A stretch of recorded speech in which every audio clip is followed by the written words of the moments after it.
ano? Yan guys, ngayon meron ng ano, meron na siyang tambayan dito pero dati kasi wala yan. Kawawa naman yung pusa yun. Yun. Guys, kaya tinawag ko siya na duhat. Yan. Ito yung nag-iisang puno dito. Yan, nag-iisa lang yan. Yan siya. Nakamotor lang kami eh. Si Patuti kasama namin. Yan guys, papakita ko sa inyo dyan sa may itaas. Akyat kami. Yan. Diba? Yan. May mga ilang kabahayan na rin dyan. So yun guys, nandito ako ngayon sa duhat. Nakalabas din. Ayan, tingnan nyo, papakita ko yung view ng duhat. Yan. Super ganda oh. Yan yung Manila.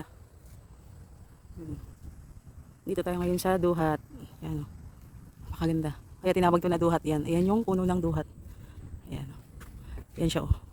Duhat Trail. Ayan, ang ganda rin ng view dyan sa babaw. Yan, kung makikita nyo, yan yung Mount Samat.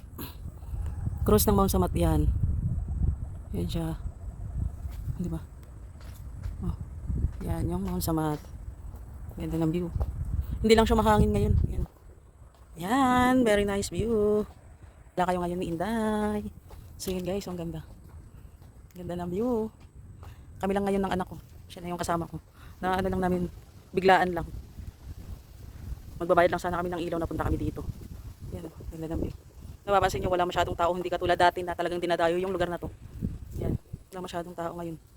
O dahil sa may pasok. Baka pag Friday, mga Saturday, Sunday siguro maraming tao. Yan guys, ang ganda ng view. Yan. Diba? Very nice. Yan o. Kaya meron mga papunta doon sa... Pupunta rin kami doon mamaya sa taas. Sa Kabug-Kabug. Yan. Pansin nyo, napakaganda. Sobrang tahimik. Ang peaceful ng... Ano dito? Ang peaceful ng lugar. Yan o. Yan yung Mount Samat. Oh, may mga bahay din dyan guys. Yan. May mga bahay pero kailan din.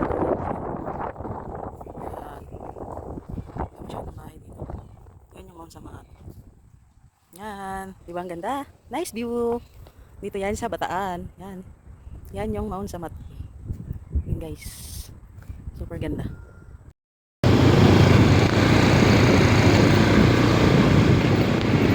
Tapos pagka-akit na taas, gabog-gabog na view deck. Ayan, naduhat.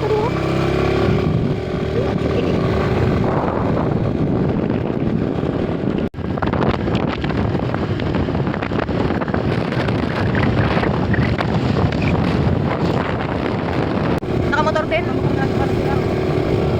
Sila sa inyo, nakasakay tas ako sa kanila.